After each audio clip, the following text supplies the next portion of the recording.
As healthcare moves away from traditional fee-for-service models, providers need a strategy to stay competitive.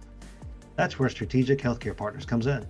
We offer expert consulting and ongoing management oversight for providers looking to form an accountable care organization. From financial feasibility analysis to helping you choose the right ACO in a crowded market, SHP provides the clarity you need to make informed decisions and transition to value-based care. Learn more at shpllc.com.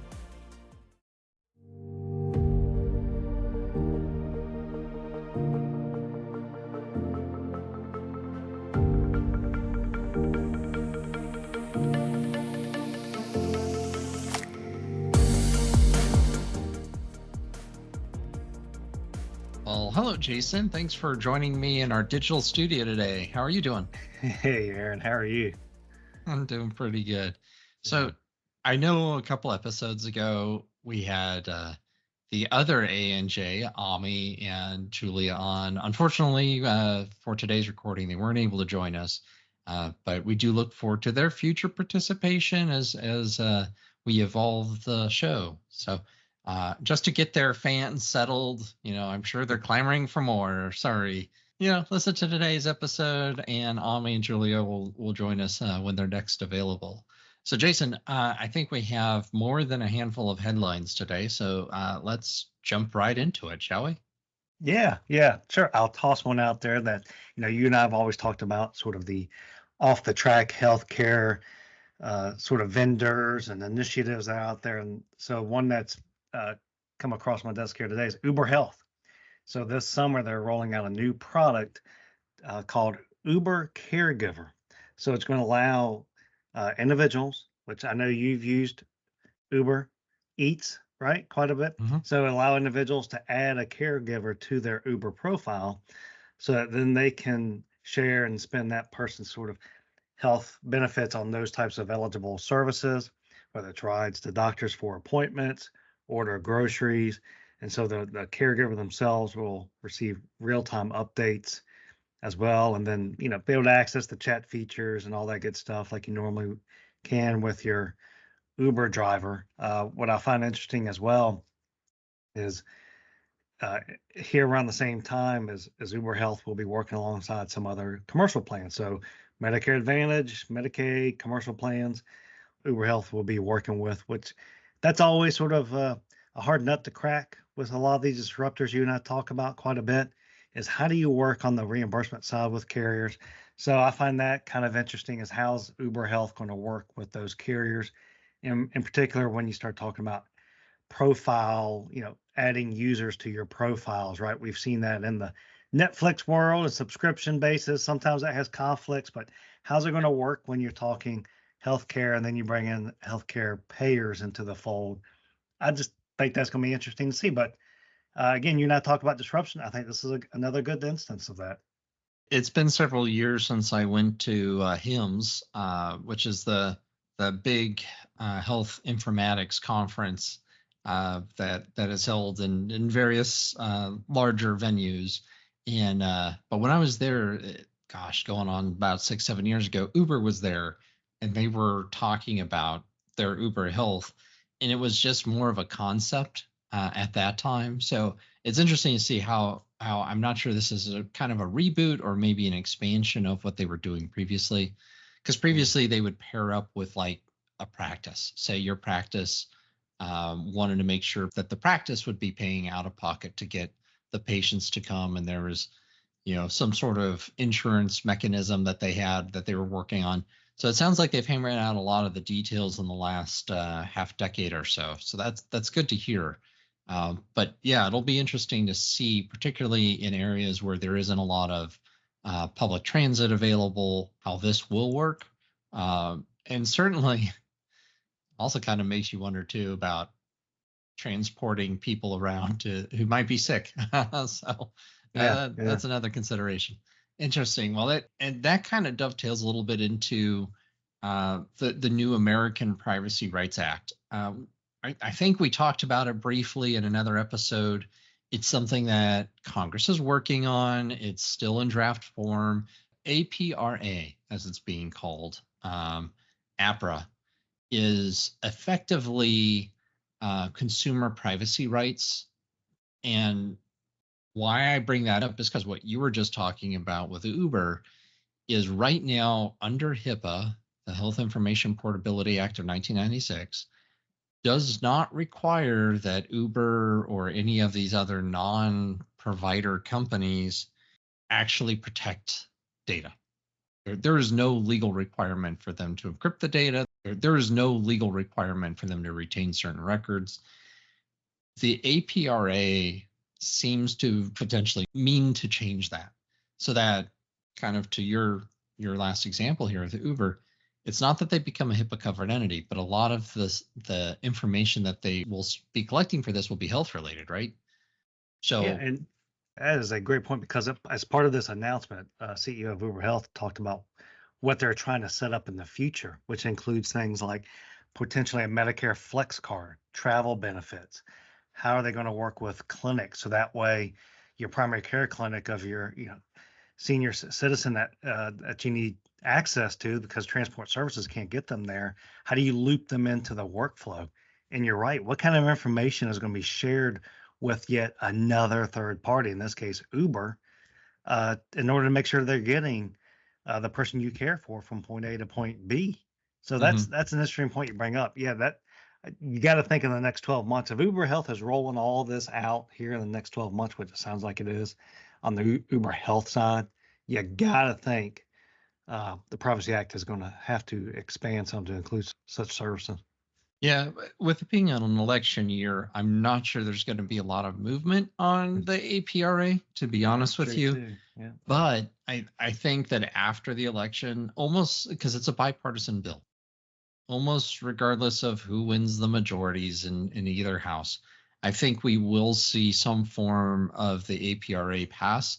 And granted, it's not just healthcare related information that is needing to be protected. America has long needed, I'm going to get on my soapbox here for a second, a good digital privacy act. Europe, the EU has their GRPA, which has been great for the citizens of the EU. America needs something similar. This is a step in that direction. It's not as strong as the GRPA is, but what I'm seeing is a step in the right direction. America's 350 million people, so they kind of got to take their time and do it right. Indeed, indeed. In theory, at least, okay, well, what else do you got for me here? Yeah, so a few things. One, I was very intrigued by a report recently released by one of the IHI, Institute for Healthcare Improvement, one of their think tanks, the LEAP Institute, I believe it is, came out with a generative HI report, a 50-page report. It was composed of lots of leaders in the industry: Amazon, Google, Microsoft, Harvard Medical School, Leapfrog, Kaiser Permanente, I believe, was involved. And basically, it was just sort of a pause and look at generative AI, where it stands today, and where they caution. So it was more of a cautionary report, is how I interpreted it. Not so much a negative tone, but just where we need to maybe look at some guardrails. And Mhm. they sort of filtered their perspective into 6 best practices. And so the tone of the report fell within those, which is serving and safeguarding the patient, learning with, engaging, and listening to clinicians, which we've talked about how oftentimes, recent articles of nurses being left out of the fold when it comes to AI workflow implementation. Well, ironically, this group found that as their number 2. Evaluate and ensure AI efficacy and freedom from bias, establish strict AI governance, intentional design, implementation, and then engaging in collaborative learning across the health systems. And they very much, like I said before, was conservative around how to implement and prevent things like burnout. Because while we think of, obviously, AI is heavily implemented on the administrative side of things, right? It's already been, in use, in particular with documentation.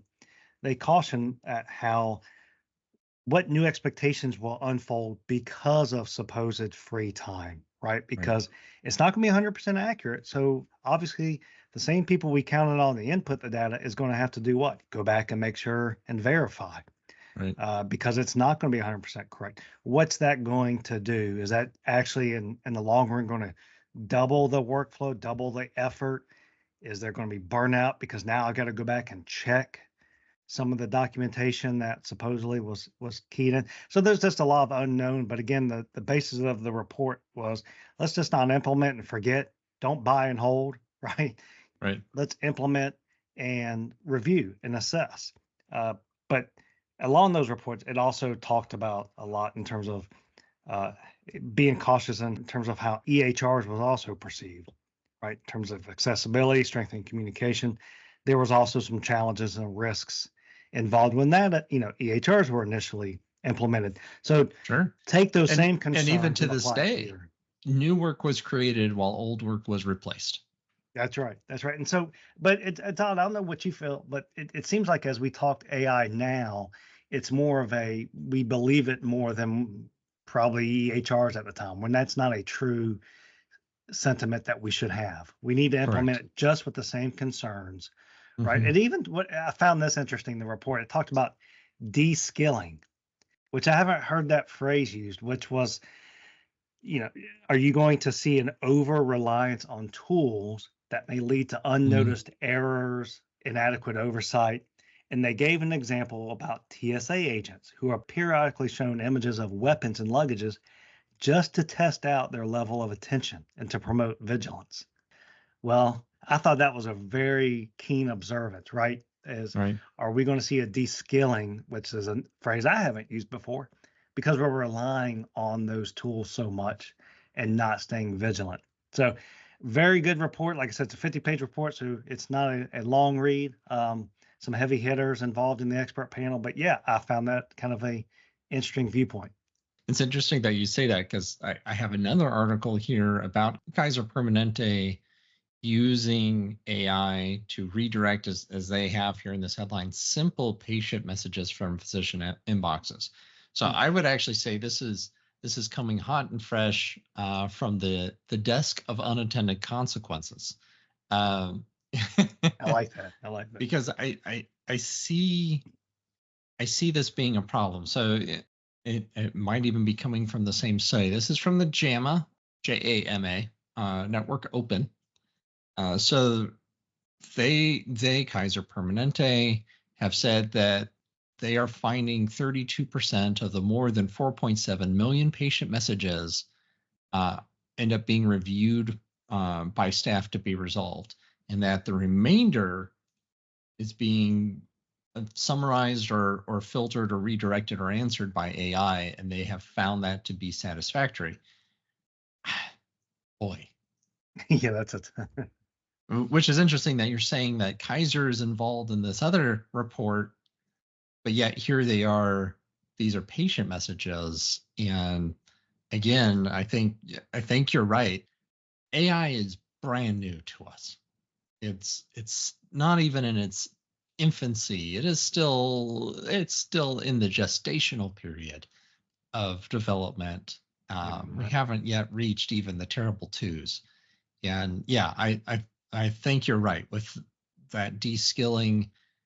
There is an over-reliance. Shoot, I'm getting emails from people now that are quite obviously just ran through a GPT algorithm and an answer is given back and they're just copying and pasting, which is honestly kind of insulting. But are we doing that then to patients? And what if something gets missed, and then whose fault is that? So I can see AI helping with a lot of the data entry and that sort of busy work, but I am not yet comfortable with them doing any diagnosing or even messaging directly with patients. Um, you know, just the other day, I was having a conversation with our owner, Mike Scribner, on how some AIs are doing a better job at spotting potential cancers and things like that, and that the prediction is in the next 10 years, radiologists really won't be needed to read. And okay, I mean, that might be a great thing. We might get to the Star Trek level of oh, well, here's the problem right here, and here's how you fix it. But we're not there yet. And I think there is that very real danger of relying on tools that are still under development to do important, critical human work. Um, we'll figure it out, I think, as time goes by, but I hope nobody gets hurt in the process. Yeah, yeah. I agree with the focus to being more on the workflow side of things right now. To your point about caution on the clinical side, Mhm. the report even mentioned, okay, with the patient, where's this lie when it comes to patient engagement? And they even mentioned how to put guardrails around chatbots. Like we've got to be real careful with chatbots, which we've been using chatbots for several years, right? So Mhm.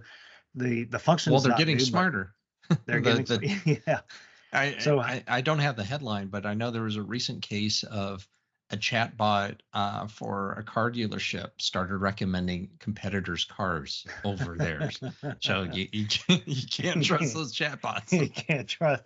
Well, that was the point too. Is for example, they said one mitigation guardrail, which is their theme, like I said in the report with a chatbot, is when you're asked certain questions that are clinically oriented, the patient within the chatbot, to not answer it, to not allow it to answer such questions, but rather maybe work in a help desk fashion, like tier one, tier two support, where you elevate the question to the physician's nurse, perhaps, but not to Right. allow it to answer certain things. I thought was very a keen observation there as well. Yeah, I would say use it to answer, hey, when is my next appointment? And, because That's that right. What are your information you can go hours? look up, what are your hours? Or, Mhm. I need a refill on my medication. Though anytime there's a question that needs to have another set of eyes, obviously take that question and then pass it along to a human and let a human make that determination. We're not quite there with AI. We call it AI. It still can't pass a Turing test. It's not truly AI yet. That's right. Agree with you We'll put fully. an asterisk there. It's AI ish. That's right. That's right. It's conceptual. There you go. Right. Right. Well, that's what I've got. What you got anything brewing in your area that's caught your eyes headline wise? Yeah. So in the vein of protecting patients and yeah, everything technology that we were becoming more reliant on in healthcare, obviously there was the big hack that we are still reeling from with Change Healthcare. Um, but everything that Change did wrong, Ascension seems to be doing right. Or at least as far as you can be doing right after getting hacked. So earlier this month, this is we're recording this in mid late May. On May 8th, uh, the Ascension Healthcare got hacked. Now they are 140 hospitals, so they are a very large healthcare provider in the U.S. Uh, they discovered that hackers had broken into their network on May 8th, and 3 days later, they confirmed publicly that they had indeed been hacked and that they had reached out to the FBI, and they started pulling in all the appropriate organizations. They disconnected their network from all the other networks as quickly as they could. I kind of imagine some poor network administrator in the network closet hurriedly unplugging cables. Honestly, it may have very well been something like that. But they aggressively shut down their network to prevent the spread to any connected entities. They've been extremely transparent in coordinating with the government to address this. They are still digging themselves out of the digital hole. It's going to take them months to recover. It takes any organization months to recover from any sort of cyber attack. Um, and they're being praised for this, and you're like, well, they got hacked, right? And they're being praised for it because they're being upfront and honest about it. They're not trying to cover it up. They're not trying to say, oh, there was a network outage. Nope, they're saying they've been hacked. And whereas Change, for example, took 8 days to even acknowledge that they had an IT issue, and Yeah. then reportedly waited several days before they even went to the FBI about it. And then they've continued to try to cover it up, and they've dragged their feet on any investigation. Don't do that, people. Please don't do that. Don't be like Change Healthcare, be more like Ascension. Hacks are going to happen, period. It's not anybody's fault. That's not the point of notifying the FBI. The point of this isn't to assign blame. The point to reaching out to these entities is to recover, to get your patients' care back online, to get your doctors back working and seeing patients. That's the point. Being open, honest, and upfront helps people understand and prevent miscommunication and fear from reigning the day. Now, I'm not saying that will free you of consequences. Ascension very well may face consequences for this hack. The government has been very clear that hacks are a HIPAA violation, but they also understand that if you've taken every precaution, if you have the right policies in place, if you have the right tools in place, and a hack still happens, as it can, you can do everything right and still lose. The government understands that, and they're not going to necessarily penalize you for it. You're going to have to go through the pain and suffering of an audit. You're going to have to talk to investigators. You're going to have to do all those things. But trust me when I say, having had conversations with Health and Human Services officials and the Office for Civil Rights, in-person conversations I've had with them, they are far more lenient on any penalties and fines, whether waiving them entirely or reducing them, when you are cooperative and helpful versus when you're stonewalling and trying to hide the truth. So, and it doesn't matter what size you are of an organization. This applies to anybody of any size. Well, essentially, it's funny you mentioned that.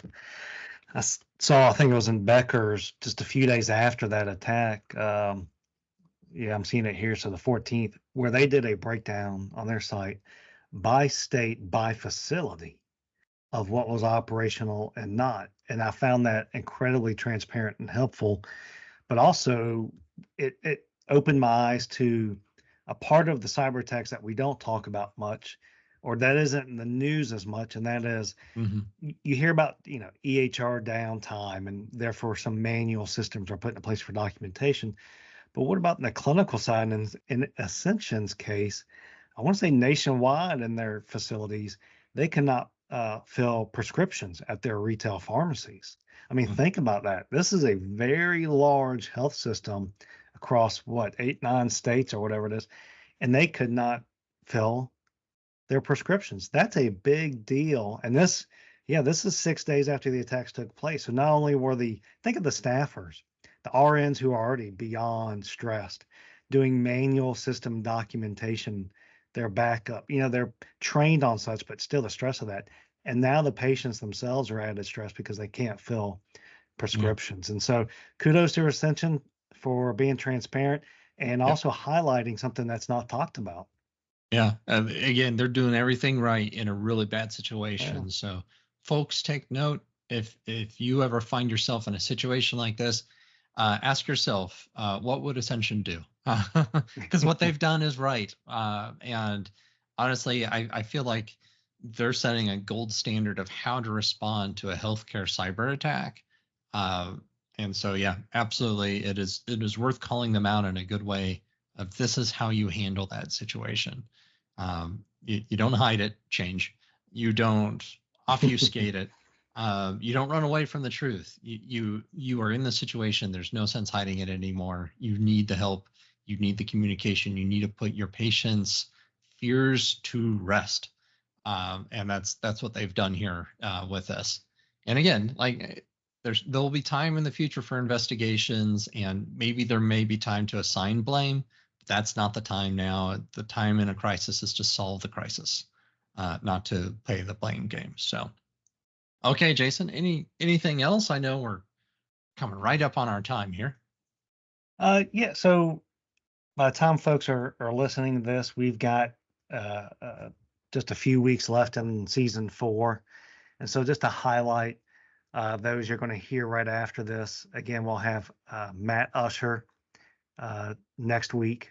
I'll tell you what, Matt's, for those that don't know, so again, disclaimer again, Matt's the SHP broker, but he's also a broker of several of our clients.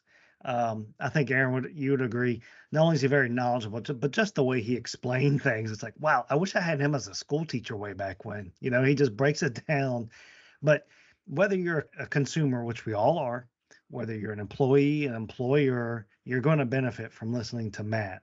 So Absolutely. tune in. His episode will air on the 5th of June.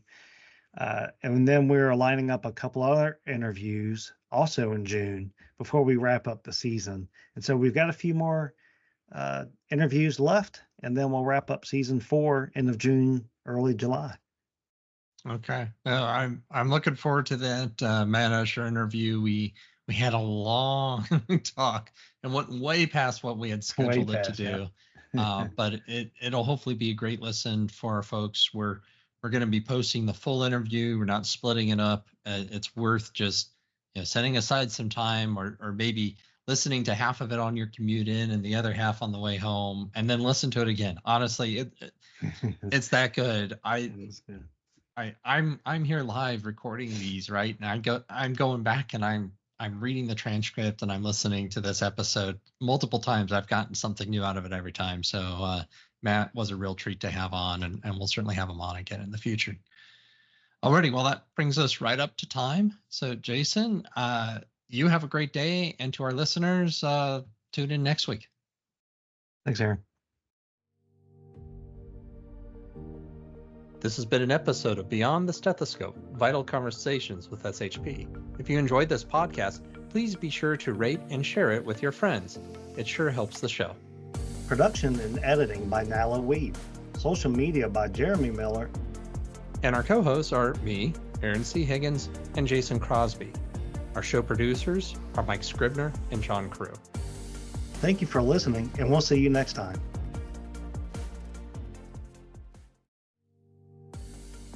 You already know that understanding your data is key to improving patient outcomes and financial performance. But how? At Strategic Healthcare Partners, our analytics services help turn your EMR and other data sources into actionable insights. From identifying areas for improvement to guiding you through implementing changes, SHP supports you every step of the way. Our performance analytics service dives even deeper, providing custom reports that help you stay ahead in the transition to value-based care. Unlock your data's full potential with SHP. Learn more at shpllc.com.